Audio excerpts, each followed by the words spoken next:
नमो हरिहन्ताणं नमो सिद्धाणं नमो आयर्याणं नमो वज्रायाणं नमो लोये सव्वसाहुणम्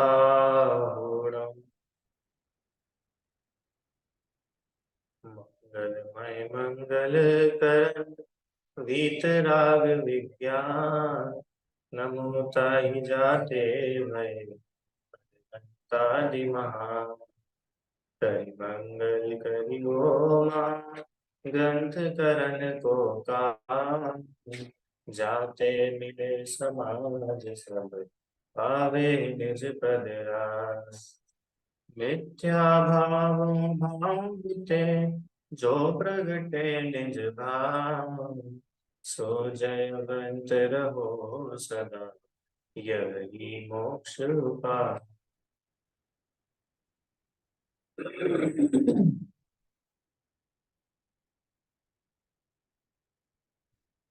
8 कर्मों का स्वरूप हम लोग समझ रहे हैं।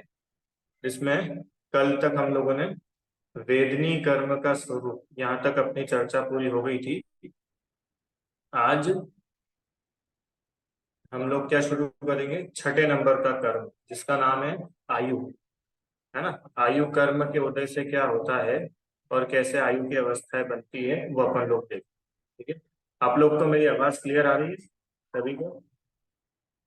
ठीक है।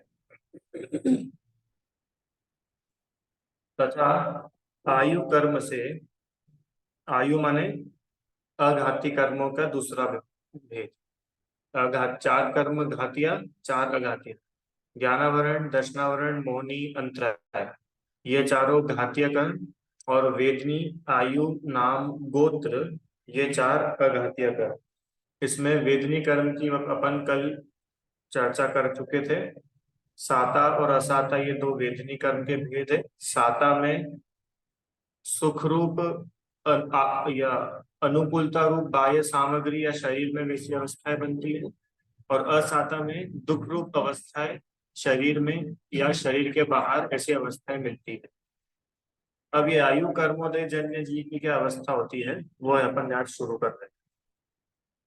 आयु कर्म के उदय से मनुष्य आदि पर्यायों की स्थिति रहती है। जब तक आयु का उदय रहता है तब तक अनेक रोग आदि कारण मिलने पर भी शरीर से संबंध नहीं छूटता, तथा जब आयु का उदय न हो तब अनेक उपाय करने पर भी शरीर से संबंध नहीं रहता। उस ही काल आत्मा और शरीर पृथक पृथक हो जाते हैं। क्या गजब बात लिखी है, क्या बोला है। ये जो आयु कर्म है ना, इस आयु कर्म के उदय से क्या होता है कि मनुष्य आदि पर्यायों की स्थिति बनी रहती।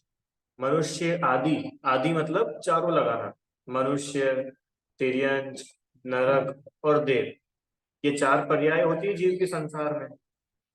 इसके अलावा एक पर्याय और होती है, उसका नाम है सिद्ध अवस्था। पर यहाँ मनुष्य आदि पर्याय सिद्ध अवस्था किसी कर्म के उदय से नहीं होती है। देखो कितनी गजब बात है।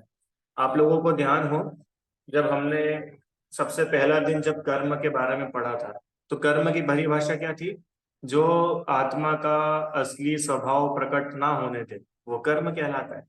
अब देखो, आत्मा का असली स्वभाव तो है सिद्ध अवस्था, सिद्धत्व। पर ये आयु कर्म आत्मा का असली स्वभाव प्रकट नहीं होने देता। इस कारण ये जो जीव है ये मनुष्य, तिर्यंच, नरक या देव इन पर्यायों में बना रहता है। आयु कर्म का संबंध छूट जाएगा उस दिन ये किसी भी जगह नहीं रहेगा, सीधे सिद्ध अवस्था में जाएगा। ठीक है, तो आयु कर्म के उदय से मनुष्य आदि पर्यायों की स्थिति रहती है। जब तक आयु का उदय रहता है तब तक अनेक रोग हो जाए, ये पहाड़ से गिर जाए, भयंकर एक्सीडेंट हो जाए, इसके ऊपर गाड़ी गिर जाए, गाड़ी पलट जाए, है कितनी ही कैसी ही अवस्थाएं बन जाए फिर भी शरीर से संबंध नहीं छूटता। और ये तो आप लोगों ने देखा ही होगा कितनी बार कि कैसी कैसी अवस्थाएं बनती है। एक परिवार के 6 लोग एक कार में जा रहे हैं, कार का भयानक एक्सीडेंट हुआ। हम्म 3 लोग ऑन द स्पॉट मर गए, 2 लोग अस्पताल में मर गए और एक को कुछ भी नहीं हुआ। क्यों? कि भैया जो ऑन द स्पॉट मर गए उनका आयु कर्म उतना ही था, जो अस्पताल में मरे उनका आयु कर्म उतना था, और जिसको कुछ भी नहीं हुआ उसका आयु कर्म भी बचा। देखो बाहर का कारण तो सबको एक जैसा मिला, एक्सीडेंट तो सभी के लिए एक जैसा हुआ था, फिर भी कोई मर जाता है कोई बच जाता है। इसकी वजह क्या है? वजह है आयु कर्म। जब तक आयु कर्म रहता है तब तक उस मनुष्य पर्याय की स्थिति रहती है। स्थिति मतलब इतने टाइम तक वो मनुष्य पर्याय रहती है। तो मनुष्य पर्याय क्या होती है?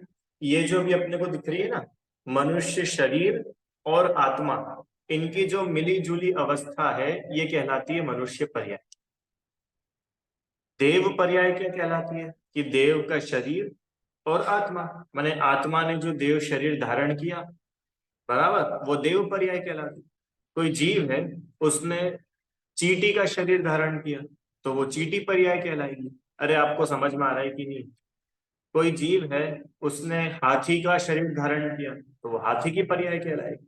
माने जीव की अलग अलग अवस्थाएं, वो उसकी पर्याय है।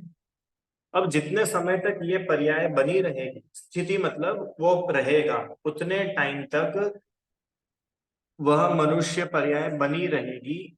ये कैसे होता है? आयु कर्म के होते। अब आप लाख कोशिश कर लो,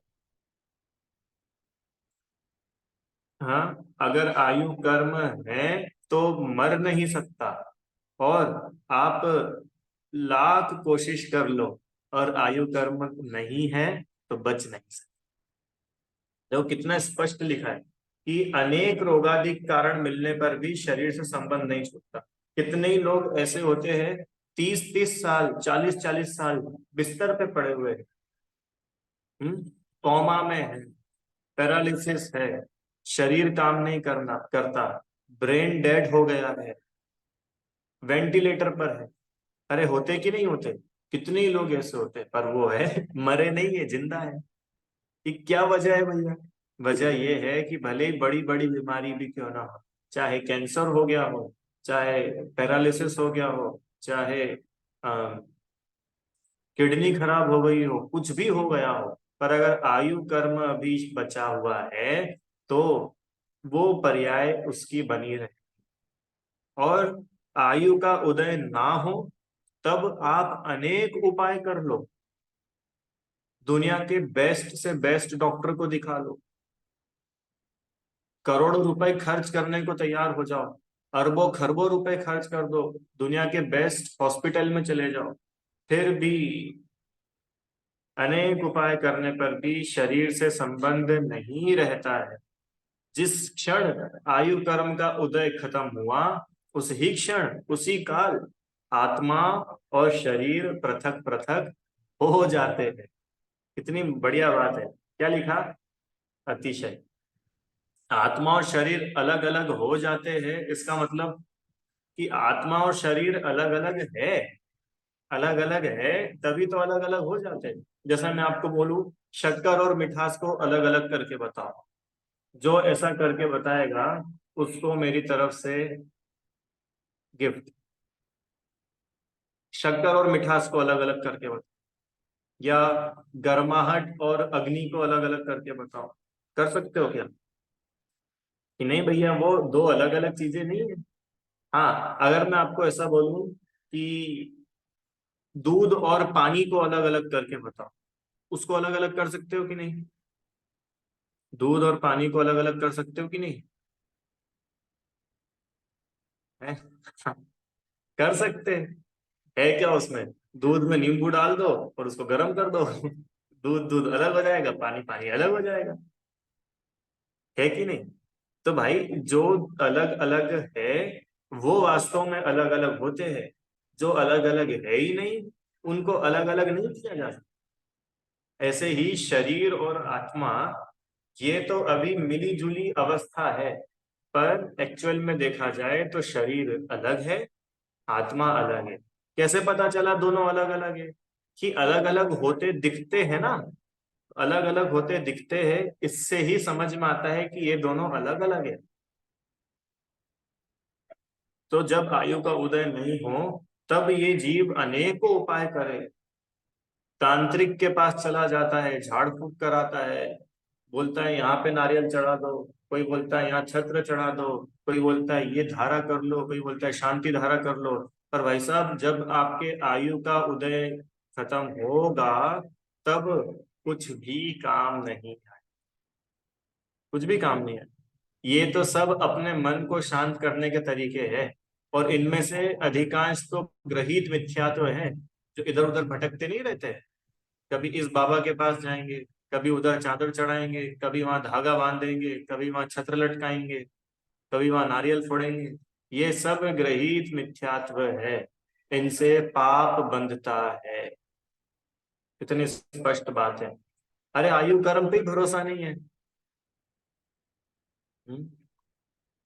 और इतना सिंपल सी बात है, आप जिन भगवान के पास में जा रहे हो, क्या वो भगवान भी अपनी आयु बढ़ा सके क्या, एक आध सेकंड भी, कि वो अपनी बढ़ा देंगे? क्यों अतिशय? महावीर भगवान के पास गए कि भगवान प्लीज हमारी आयु थोड़ी सी बढ़ा दो, तो महावीर भगवान बढ़ा देंगे क्या अपनी आयु? महावीर भगवान तो खुद की नहीं बढ़ा सके, 72 ईयर्स थी तो 72 में ही जाना पड़ा रिटायर्ड। और चलो कुछ साल तो छोड़ो, कुछ घंटे भी नहीं बढ़ा सके। आपको पता है महावीर भगवान का मोक्ष कब हुआ था? हम्म? कब हुआ था महावीर भगवान का मोक्ष? कार्तिक कृष्ण अमावस्या, है ना, दीपावली के समय। तो कब हुआ था पता है आपको? टाइम मालूम है? टाइम किस टाइम भगवान मोक्ष चले गए थे? सुबह सुबह, भोर में अर्ली मॉर्निंग। अर्ली मॉर्निंग मतलब कि सूर्योदय भी नहीं हुआ था, उसके भी पहले, मतलब लगभग लगभग 4 से 5 बजे के बीच के समय में महावीर भगवान का मोक्ष हुआ था। है? अब आप सोच सकते हो, शाम के समय तो पावापुरी के सारे लोग भगवान के दर्शन करके गए थे, और सोचा हो कि चलो अब घर चल के सोते हैं, सुबह आएंगे तो भगवान के पुनः दर्शन करेंगे। और जब सुबह पहुंचे तो भगवान ही नहीं दिखे। अरे तो थोड़ा बहुत तो रुक के चले जाते ना भगवान, एक आध घंटे रुक जाते, जो सुबह एक लास्ट दर्शन तो अपने भक्तों को दे देते। कि आयु कर्म के आगे नहीं चलती है, तीर्थंकर से बलि तिनकी नहीं चली, मौत नहीं टली, तो फिर क्या करिए? तो क्या करे भैया? तीर्थंकर जैसे महान बलवान जीव, उनकी भी नहीं चली, उनकी मौत भी नहीं टली। फिर जिस पंथ चले भगवंत वही आचरिए, कि जिस रास्ते भगवान चले हैं उस रास्ते पर चलो। ये आयु कर्मों को अपन समझ जाए ना, इतना आनंद आ जाए जीवन में। अभी सारी की सारी टेंशन अपने को काय की लगी हुई है, कहीं मैं मर ना जाऊं, कहीं मैं मर ना जाऊं। तो आयु कर्म ये बता रहा है कि मरोगे तो सही तुम पक्का। ठीक है। अब आयु कर्म ये भी बता रहा है कि जितना आयु कर्म है उतना तो तुम 100% जियोगे। हाँ, तो जितना आयु कर्म लेकर के आए हो, ना उससे कम जी करके जाओगे, ना उससे ज्यादा जियोगे। तो अब टेंशन रही किसकी? उतना तो रहना ही है ना इस शरीर के साथ। इस शरीर के साथ भी समझ लो और इसके साथ संबंधियों के साथ भी समझ लो, वो तो रहना है। तो अब अपनी सारी व्यर्थ की टेंशन, चिंताएं सब फुर्र हो गई कि नहीं हो गई आयु कर्म समझने में? अनाया समझ में आ रहा है कि आयु कर्म के उदय बिना इस शरीर में हम टिक नहीं सकते, और आयु कर्म का उदय फिनिश, तो आप लाख कोशिश कर लो, आप इस शरीर में रह नहीं सकते। शरीर छोड़ना पड़ेगा, या यूं कहे शरीर छूट जाएगा। अच्छा बताओ, अमावस्या का दिन अच्छा होता है कि बुरा होता है? क्यों रुचि? आपने नया घर बनाया हो और आपको गृह प्रवेश करना है, तो अमावस्या के दिन करोगे क्या? नहीं नहीं भैया, अमावस्या के दिन थोड़ी करेंगे। तो अपन एक नए घर में प्रवेश अमावस्या के दिन नहीं करते। और महावीर भगवान ने तो मोक्षपुरी में प्रवेश कर दिया अमावस्या के दिन। महावीर भगवान तो तीर्थंकर थे ना, तो थोड़ा बहुत तो एडजस्टमेंट कर लेते कि भाई अमावस अशुभ दिन होता है, अमावस की काली काली रात, क्यों अगले दिन एकम आने वाली थी, एकम के दिन जाते बढ़िया। कि भाई अपने चाहने से कुछ नहीं होता, जैसा आयु कर्म का उदय है वैसे इस जीव की शरीर में स्थिति बनी रहे। आयु कर्म का उदय अगर 50 साल है, तो अब आप 50 साल इसमें रहोगे। हम्म, समझ में आया? इस संसार में जन्म, जीवन, मरण का कारण आयु कर्म ही है। क्या गजब है। जब नवीन आयु का उदय होता है, तब नवीन पर्याय में जन्म, तथा जब तक आयु का उदय रहे तब तक उस पर्याय रूप प्राणों के धारण से जीना होता है, तथा आयु का क्षय हो तब उस पर्याय रूप प्राण छूटने से मरण होता है। देखो, ये एक आयु कर्म ही ऐसा है जिसका एक लाइफ में एक जैसा उदय चलता है। जैसे ज्ञानावरण कर्म का उदय कम ज्यादा होता रहता है। हम्म, या वेदनी कर्म का उदय कम ज्यादा होता रहता है। कभी साता वेदनी हो जाता है, कभी असाता हो जाता है, होता है कि नहीं होता है? पर आयु में ऐसा नहीं होता है कि अभी अच्छी भली मनुष्य आयु चल रही है और कल एकदम से तिर्यंच आयु चलने लग जाएगी, या परसों देव आयु चलने लग जाएगी, फिर वापस मनुष्य। अब वो एक आयु, अब जितने टाइम तक वो है उतने टाइम तक वो चले, मतलब एक लाइफ में एक ही आयु कर्म का उदय होता है। एक लाइफ में ज्ञानावरण के तो बहुत सारे उदय आ सकते हैं, वेदनी के तो बहुत सारे उदय आ सकते हैं, सौरभ भाई। पर एक भाव में आयु कर्म का तो एक ही उदय आता है। माने अगर अभी मनुष्य आयु है, तो वो मनुष्य आयु का ही उदय चलता है। पहली बात। दूसरी बात, आयु कर्म, अगली आयु हमारी क्या होगी वो इस लाइफ में डिसाइड होता है, जस्ट पहले वाली लाइफ में। ऐसा नहीं होता है कि आज मैं 3 भाव के बाद में मेरी कौन सी आयु होगी उसको मैं आज ही बांध लूं, वो नहीं होता है। हाँ, अगले भाव में मेरी क्या आयु होगी, मतलब मनुष्य होऊंगा कि देव होऊंगा कि तिर्यंच होऊंगा कि नरक जाऊंगा, ये इस लाइफ में डिसाइड होगा। समझ में आया? और वो कैसे होता है वो गणित, वो एक दिन अपन बात कर चुके थे, तो उसको मैं वापस दोहराऊंगा नहीं। आप लोग चाहो तो मेरे से अलग से पूछ लेना। क्या लिखा? इस संसार में जन्म, जीवन, मरण का कारण आयु कर्म ही है।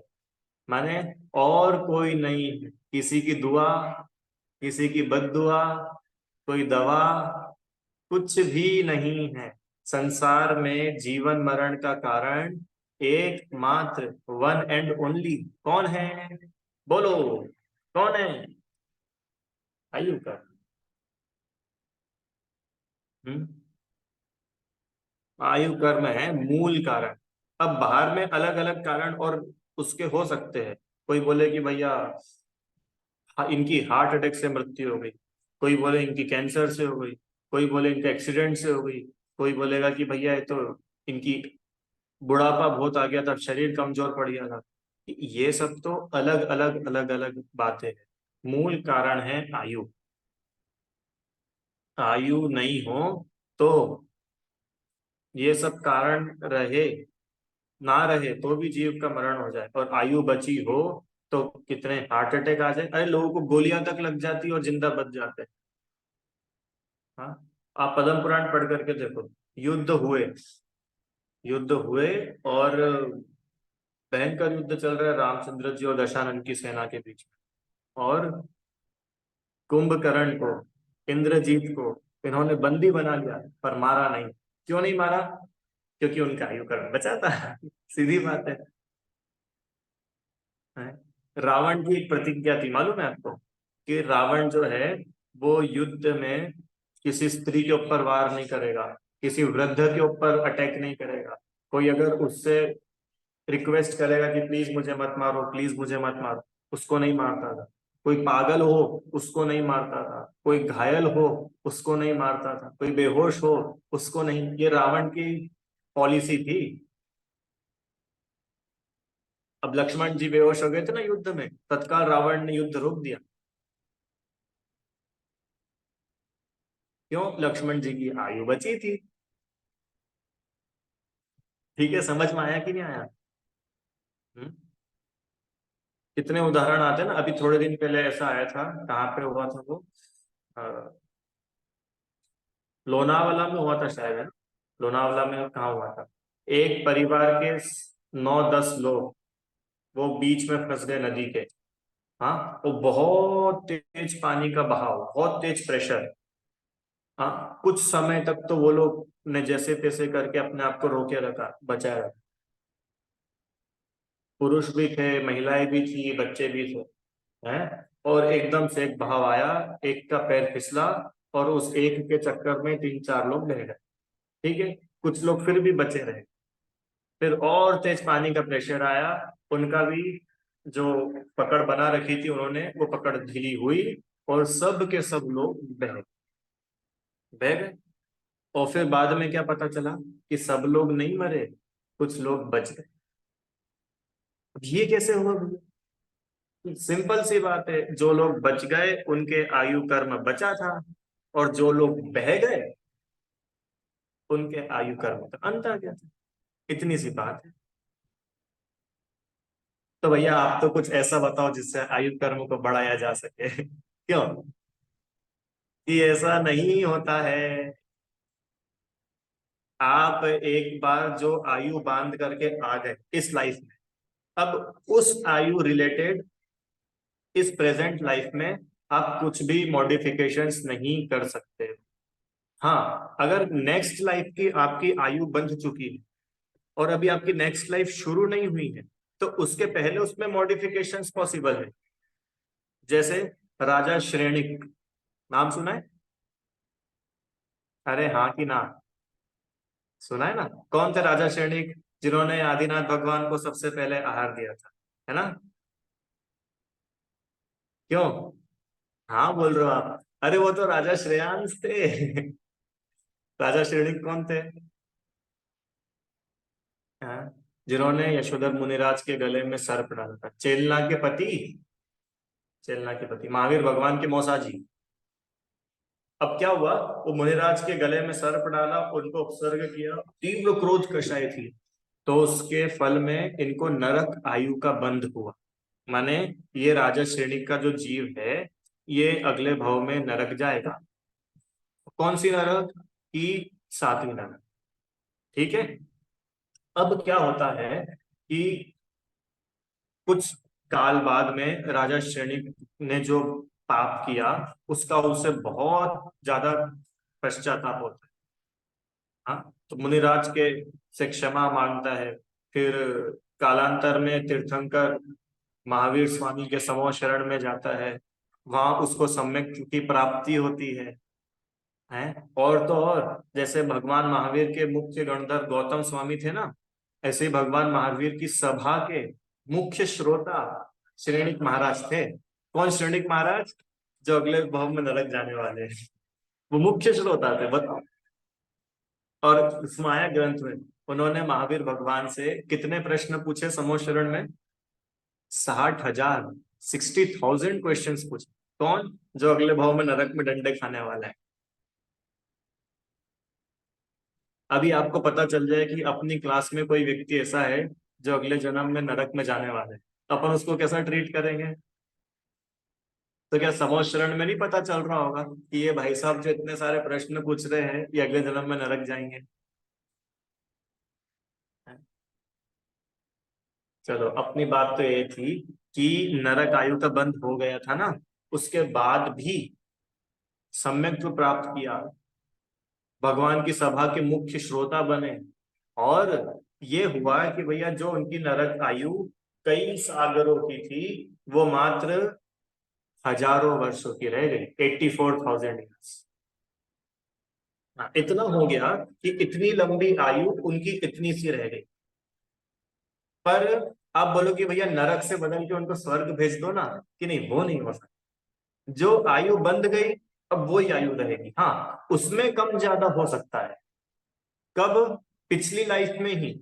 एक बार आपने वो आयु प्राप्त कर ली, अब उसमें कुछ नहीं होगा। जैसे मान के चलो अभी अपन सब लोग कौन है, मनुष्य, बराबर। तो ये मनुष्य आयु रिलेटेड अपने अगर कुछ भी चेंजेस हो सकते थे तो वो पिछली लाइफ में पॉसिबल था। हो सकता है अपने में से कई लोग देव गति में हो, स्वर्ग में हो, अपने में से कई लोग तिर्यंश में हो, और हो सकता है कोई व्यक्ति नरक से आया हो। हालांकि नरक से आया हुआ तो यहाँ कोई नहीं है, क्योंकि नरक से आए हुए जो जीव होते हैं वो बड़े तीव्र कषाई होते हैं। तो वैसा तो मुझे आप में से कोई दिखता नहीं है भी नहीं वैसे अपन। तो इस आयु संबंधी अगर कुछ भी मॉडिफिकेशंस है तो वो पिछली लाइफ में होंगे, अगर हुए हो तो। इस लाइफ में आप बोलो कि भैया कुछ कम ज्यादा करवा दो, कि नहीं अब नहीं होगा। तो ये सारी की सारी चीजें हमारी टोटल गलत है। मेरी आयु बढ़ जाए, और अपनी तो छोड़ो, पति की आयु बढ़ जाए। क्यों, कैसे बढ़ सकती है आयु? आप थोड़ा लॉजिकली सोचो, कैसे आयु बढ़ सकती है? उपवास करे अपन और फल लगे पति को, ऐसा पॉसिबल है क्या?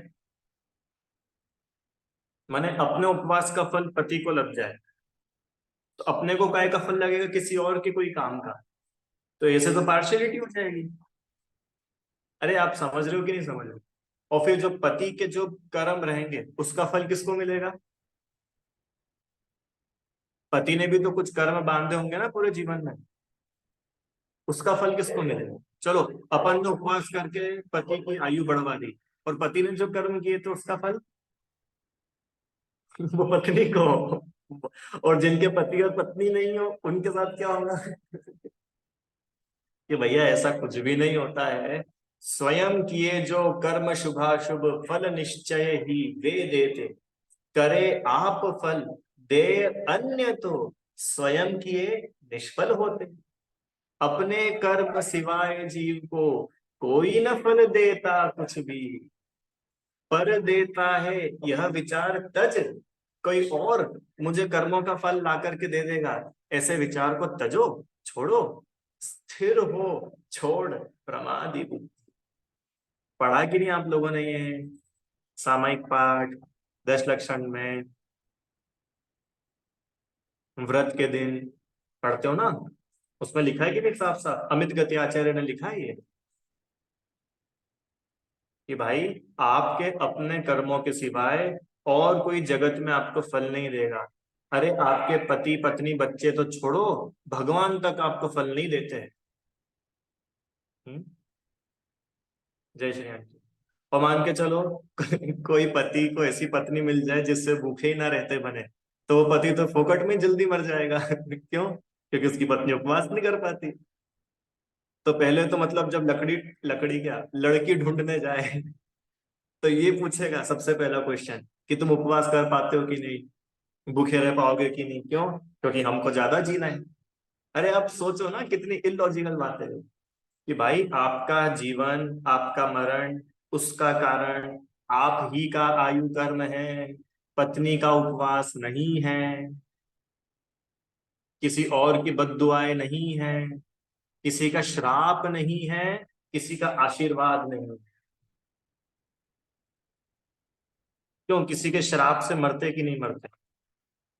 नहीं मरते। किसी के आशीर्वाद से जीते कि नहीं जीते? नहीं जीते। तो भाई हमने तो खूब ऐसे आशीर्वाद सुने, जुग जुग जियो। तो वो जुग जुग नहीं जिएगा क्या? कि वो आपकी सद्भावना है, पर जिएगा तो अपने आयु कर्म से।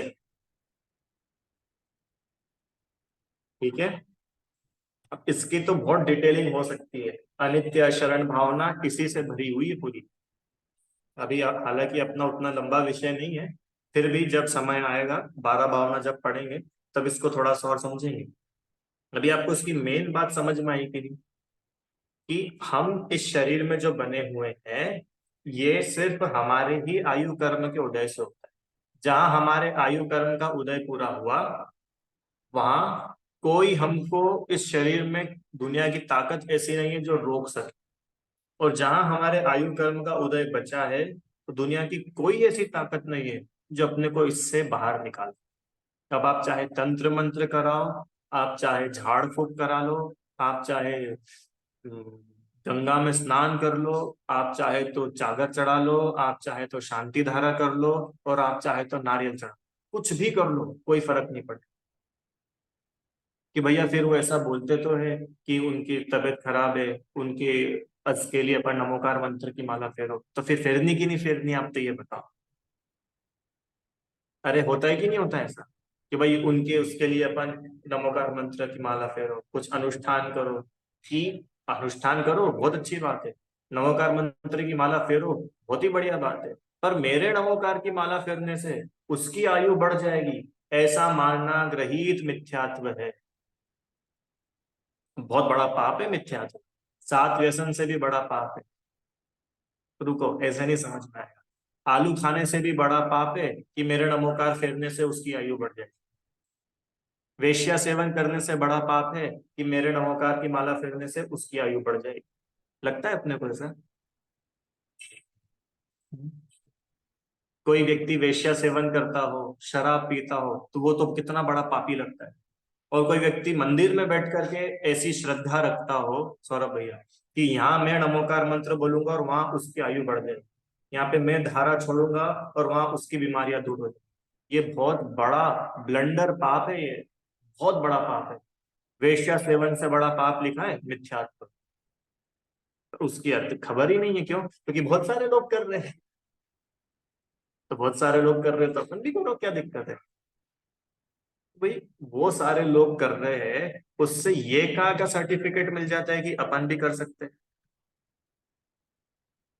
इस पंचम काल में अधिकांश लोग, अधिकांश तो क्या, मैक्सिमम नंबर ऑफ पीपल तो मिथ्या दृष्टि ही होते हैं। सम्यक दृष्टि तो उंगलियों पे गिनने जैसे होते हैं मात्र। तो मिथ्या दृष्टि से आप क्या अपेक्षा कर सकते हो? ठीक है। इसलिए भैया अपनी बुद्धि का भी उपयोग करो। अपने को ये पंचेंद्रिय मिली है, मन मिला है, इसका सदुपयोग करो। अगर इसका सदुपयोग नहीं किया तो ये भी नहीं मिलेगा अगले जन्म में। क्योंकि ये चाहिए ही नहीं अपने को। इसलिए अपने को जिनवाणी मिली है, ये बुद्धि मिली है, इसका जिनवाणी को पढ़ो। ये एक भी बात जो मैंने बोली ना, कुछ भी अपने मन से नहीं बोली है, ये सब शास्त्रों की बातें हैं। और आप चाहो तो मेरे से पूछ लेना, मैं एक एक शब्द आपको शास्त्र में से बताऊंगा कि देखो इस शास्त्र में सब। समस्या क्या है, हम लोग पढ़ना नहीं चाहते। अभी थोड़े दिन पहले मुझे एक पेरेंट मिले। एक बच्चे थे, वो पहले पाठशाला में आते थे, अब आजकल नहीं आते। तो वो पेरेंट बोलते कि भैया ये इनको बोलो आप ये पाठशाला में बैठे वापस क्लासेस ज्वाइन करें। तो मैंने उनको यही बोला कि हमारी ये समस्या है कि हम खुद से नहीं पढ़ना चाहते। हम क्यों दूसरों पे डिपेंडेंट रहना चाहते हैं? अरे हम सब लोगों की आंखें अच्छी है, हम सब लोगों की अवस्था अच्छी है, अपन खुद शास्त्र खोल करके पढ़े ना। हाँ, अब कुछ समझ में ना आए तो पूछो। टोटली डिपेंडेंट हो जाने से तो पता है क्या होता है, कि भैया अब तो देखो, आप जो बता दो वो सही। क्यों? हम अपना दिमाग नहीं लगाएंगे। ऐसे मोक्ष नहीं होता है, सौरभ भैया। बराबर। हम्म। देखो आगे, जब जब तक आयु का उदय रहे तब तक उस पर्याय रूप प्राणों के धारण से जीना होता है। और तथा आयु का क्षय हो तो उस पर्याय रूप प्राण छूटने से मरण होता है। इसी को जीवन मरण बोलते हैं। एक्चुअल में तो ना आत्मा का जन्म होता है ना आत्मा का मरण होता है। आत्मा का जन्म मरण नहीं होता। अब आत्मा और शरीर की ये जो अवस्था है, वो अवस्था का जन्म मरण कहलाता है। अवस्था का जन्म मरण मतलब कि जिस दिन आत्मा इस मनुष्य पर्याय रूप, इसका आत्मा की ऐसी पर्याय उत्पन्न हुई, वो जन्म। जिस दिन ये मनुष्य पर्याय छूट जाएगी, वो मरण। पर क्या आत्मा का जन्म हुआ, आत्मा का मरण हुआ? आत्मा का नहीं होता। आगे, सहज ही ऐसा आयु कर्म का निमित्त है, दूसरा कोई उत्पन्न करने वाला, क्षय करने वाला, रक्षा करने वाला है ही नहीं, ऐसा निश्चय जानना। दूसरा कोई, अब दूसरा कोई में सब आ जाएंगे दुनिया के, भगवान, माता पिता, परिवार, रुपया पैसा, मेडिक्लेम, लाइफ इंश्योरेंस पॉलिसीज, ये कुछ भी ना अपने जीने में सहायक है, ना अपनी रक्षा में सहायक है, ना अपने को अपने क्षय होने में सहायक। एकमात्र निमित्त है आयु कर्म। ठीक है, ऐसा निश्चय जानना। ये आयु कर्म का बहुत संक्षेप में मैंने आप लोग को स्वरूप मोक्ष मार्ग प्रकाशक जी के आधार से बताया। तो देखो और इसमें, तथा जैसे कोई नवीन वस्त्र माने कोई नया कपड़ा पहनता है, कुछ काल तक उसको पहने रखता है और फिर उसको छोड़कर कोई दूसरा कपड़ा पहन लेता है। अरे अपन लोग ऐसा करते हैं ना, आज सुबह सुबह हमने नहा धो करके नई कपड़े नई ड्रेस पहनी, थोड़े समय तक पहना, शाम तक पहना, रात तक पहना, फिर उसको उतार दिया, अब दूसरे कपड़े पहन लिए। उसी प्रकार ये जीव नया शरीर धारण करता है, कुछ काल तक उसमें रहता है, फिर उसको छोड़कर दूसरा शरीर धारण करता है। इसलिए शरीर संबंध की अपेक्षा जन्म आदि कहे जाते हैं। जीव जन्मादि रहित नित्य ही है। आहा, जीव जन्म मरण है ही नहीं जीव में।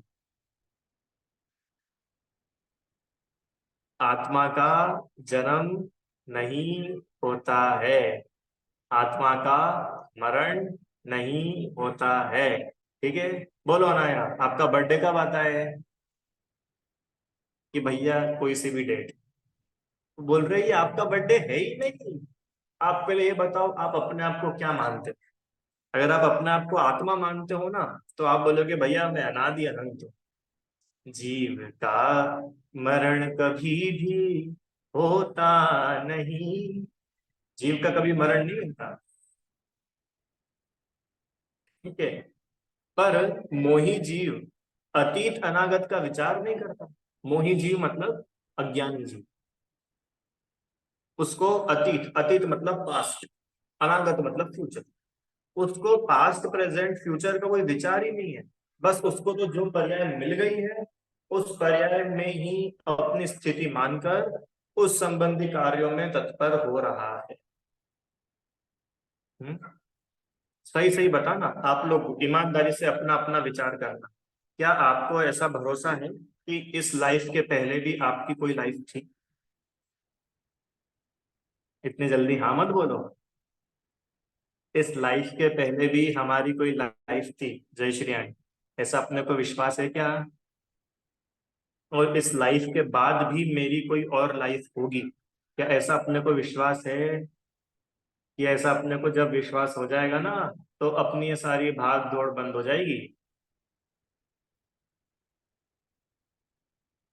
इतना सा विश्वास हो जाएगा ना कि मैं पहले भी था, पहले भी था और अभी भी हूँ। इसका मतलब पहले मैं था और पिछले जन्म में मेरे पास जो कुछ भी था वो मैं अभी कुछ भी लेके नहीं आया। वहां पर तो मैं स्वर्ग में देव था, मेरे पास में देवियां थी, विमान थे, महल थे, देखो मैं कुछ भी का लेके आया यहाँ।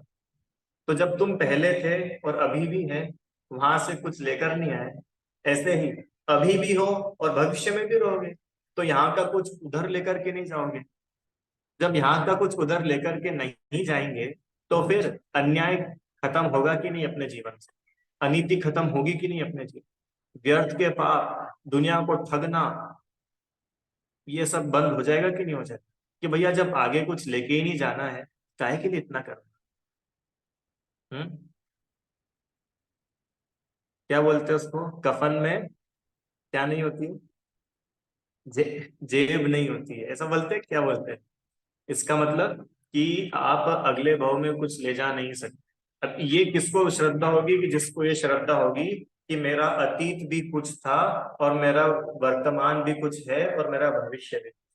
जिसको अतीत अनागत का विचार ही नहीं है, वो तो जो उसको प्राप्त पर्याय मतलब जिस पर्याय में अभी वो है, बस उसी को अपना मानता है और उसको ही अपना मानकर उस संबंधी कार्यों में ही तत्पर हो रहा है। ठीक है, इस प्रकार आयु से पर्याय की स्थिति जानना, आयु कर्म से जीव की ऐसी पर्याय होती है। चलो, अब कोई प्रश्न है तो पूछो। कोई बीमार होता है तो हम उसके नाम की शांति धारा करवाते हैं, तो क्या हम वो भी मिथ्यात्व है? और जैसे हमें डर लगता है तो मम्मी कहती है कि नमोकार मंत्र पढ़ दो, तो क्या हम वो भी मिथ्यात्व है? नहीं, पहला क्या बोला था आपने? कोई बीमार होता है और? उसके नाम की हम अपन मंदिर में शांति धारा करवाते हैं, हम्म। तो क्या वो मिथ्यात्व है? अब देखो भैया, है तो बड़ा कंट्रोवर्शियल, पर बोल देता हूँ। मैं क्यों आप लोगों के साथ अन्याय करूं? यस, मिथ्यात्व है। क्यों? कि भाई, किसी के, जब कोई मेरे नाम से शांति धारा करा सकता है, तो फिर कोई मेरे नाम से अशांति भी तो करा सकता है। जब मैं यहाँ बैठे बैठे आपके नाम से शांति करा सकता हूँ, मतलब काम तो मैं करूँ यहाँ पे, और शांति हो जाएगी आपके जीवन में, रीतांड। तो ऐसे ही यहाँ बैठे बैठे मैं आपके जीवन में अशांति भी तो करा सकता हूँ ना। तैयार हो क्या उसके लिए? अगर उसके लिए तैयार हो, तो फिर मैं उसके लिए भी तैयार हूँ। अरे, आपको समझ में आया कि नहीं आया कुछ? सौरभ भैया, आया ना? मैं यहाँ इंदौर में बैठे बैठे, आप ग्वालियर में हो, है ना? ग्वालियर में हो ना? भिंड में हो? कहाँ पे हो? हाँ। तो मैं यहाँ इंदौर में बैठे बैठे आपके नाम की शांति धारा करा दूं कि वहाँ सौरभ भैया हमारे साधर्मी वहां बैठे हैं, उनके घुटनों में थोड़ा सा दर्द है, वो ठीक हो जाए। तो जब ऐसा पॉसिबल है, तो मैं ऐसा भी तो कुछ कर सकता हूँ ना, कि वो बिल्कुल चंगे बैठे हुए हैं और उनका घुटना टूट जाए। क्या दिक्कत है उसमें? देखो भैया, पचाना बड़ा कठिन है, मेरे को पता है, पर बात तो ऐसी है। हम्म। मैं टोडरमल जी के चरणों में बैठा हूं और आपको झूठी झूठी बातें बताऊं, तो ऐसा तो अपने में हिम्मत। टोडरमल जी ने लिखा है, जिन आज्ञा का के भंग होने का बहुत भय होना चाहिए, अपने को तो बड़ा भय। दूसरी बात, कि हमको कुछ डर लगा तो मम्मी ने बोला नमोकार मंत्र बोल ले, तो क्या ये भी मिथ्यात्व है? देखो, बात इतनी सी है। इसका इतने से को मिथ्यात्व नहीं बोलते हैं। आप पद्म पुराण पढ़ोगे ना, तो उसमें लिखा है कि सीता जी जब अग्निकुंड में प्रवेश कर रही थी, तो उन्होंने पंच परमेष्ठी का स्मरण किया और बोला कि अगर मेरे शील में थोड़ा भी दोष लगा हो, तो ये अग्नि मुझे भस्म कर। तो पंच परमेष्ठी का स्मरण तो उन्होंने ये सोच के नहीं कहते कि कोई आकर के मुझे बचा लेगा। अपने चित्त में स्थिरता के लिए, जो हमारे मन में आकुलता व्याकुलता हो रही है, बस वो शांत हो जाए, इसके लिए हमने पंच परमेष्टि का सहारा। भगवान आकर के डर दूर नहीं कर देंगे, भगवान आकर के सांप को नहीं भगा देंगे, पर भगवान का स्मरण करने से हमको भगवान के गुणों का ख्याल आता है। हमको ये पता चलता है कि देखो, भगवान ने भी तो कैसे कैसे उपसर्ग सहन करे, हम भी सहन कर लेंगे, हम भी जीत जाएंगे। आपको समझ में आए? वो कनेक्शन ऐसा है नमोकार मंत्र का, ना कि ऐसा कि कोई आकर के आपके कष्ट दूर करे।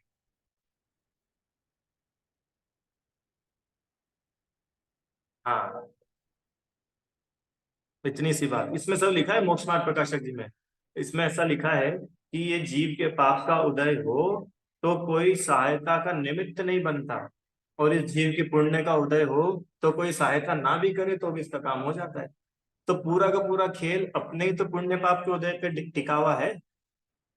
और हम जो सो उल्टे काम करते हैं ना, इससे तो और पाप का ही बंद होता है, तो और बनता काम बिगड़ जाता है।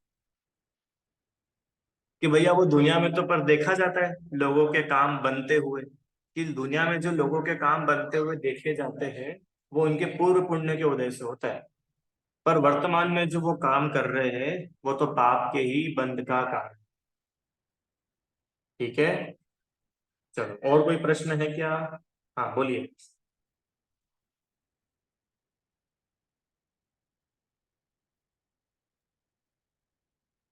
ये जो अकाल मरण कहते हैं, तो हम्म। फिर आयु, हाँ, तो फिर आयु कर्म अपन कह रहे कि आयु कर्म के हिसाब से तो फिर ये अकाल मरण गलत है ना?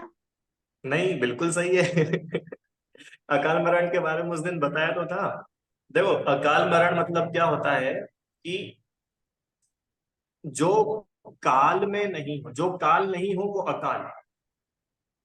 जो जैसे जीव और अजीव, तो इसका मतलब जो जीव नहीं है वो अजीव, ज्ञानी और अज्ञानी, जो ज्ञानी नहीं है वो अज्ञानी। तो काल और अकाल, जो काल नहीं हो पर दूसरा कुछ हो, वो अकाल। अब ये नहीं समझ, समझ। सरल करके समझे। अकाल मरण मतलब सीधा सा गणित ऐसा है, आचार्य ने उदाहरण दिया शास्त्र में, कि जैसे कोई आम पेड़ पर लगा हुआ है, ठीक है, तो उसको भैया पकने में कितना टाइम लगेगा? कितना टाइम लगेगा? कि 15 दिन लगेंगे, 20 दिन लगेंगे। पर हमने क्या किया कि वो आम को तोड़ लिया और थाल में रख करके पकाया, कागज में लपेट दिया, घास फूस में रख दिया। अब वो आम कि भैया अब तो 3 दिन लगेंगे, तो 3 दिन लगेंगे, और उधर 15 दिन हो रहा था, इसका मतलब अकाल पक गया। अकाल अकाल में पड़, पक। अकाल पड़ गया नहीं। अकाल में अकाल, पक। हाँ, मतलब इसका मतलब ये है कि उसको काल के पहले पका लिया, पका पूरा है वो।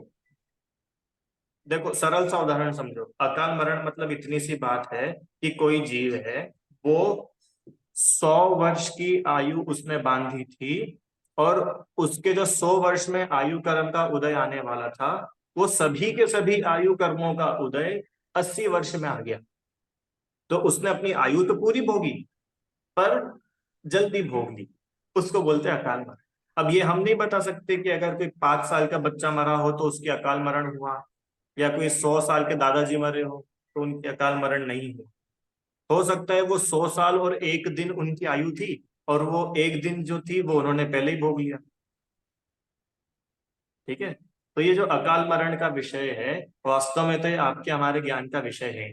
अपन किसी को देख करके नहीं बता सकते कि इस जीव की अकाल मृत्यु हुई है, किसने पूरी आयु भोग।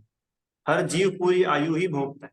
अच्छा मेरे को बताओ कि अगर 100 वर्ष की आयु थी और 80 वर्ष में वो चला गया, तो वो 20 वर्ष का क्या हिसाब करेंगे? वही तो। कि वो 20 वर्ष भी उसने भोग ही लिए, इधर आयु कर्म का पूरा अकाउंट क्लोज होकर के ही अगली आयु में जाएगा। ऐसा नहीं है कि इधर का अगले में कुछ कैरी फॉरवर्ड हो जाएगा, ऐसा कुछ नहीं होता। ठीक है, चलो, और कोई प्रश्न है? हाँ बोलो, क्या बात है, आज तो बड़े प्रश्न आ रहे। तुमको मोहिनी कर्म पढ़ते समय इतने प्रश्न नहीं आए थे? अगर कोई आदमी खुद सुसाइड कर ले तो? देखो, अगर कोई खुद सुसाइड भी कर ले तो भी उसका अकाल मरण ही हुआ हो ऐसा हम गारंटी से नहीं कह सकते। उसकी टोटल आयु ही उतनी हो, या हो सकता है उसकी आयु ज्यादा हो और वो आयु कर्म के निश्चय उसके जल्दी खिल गए। दोनों पॉसिबिलिटी। ठीक है, चलो, और कुछ? जिनवाणी स्तुति करें। हे जिनवाणी भारती तो ही जपो दिन रैन, जो तेरी शरणा गए सो पावे सुख चैन। जा वाणी के ज्ञान से सूझे लो कालो, सो वाणी मस्तक नमो सदा देत हूँ धो।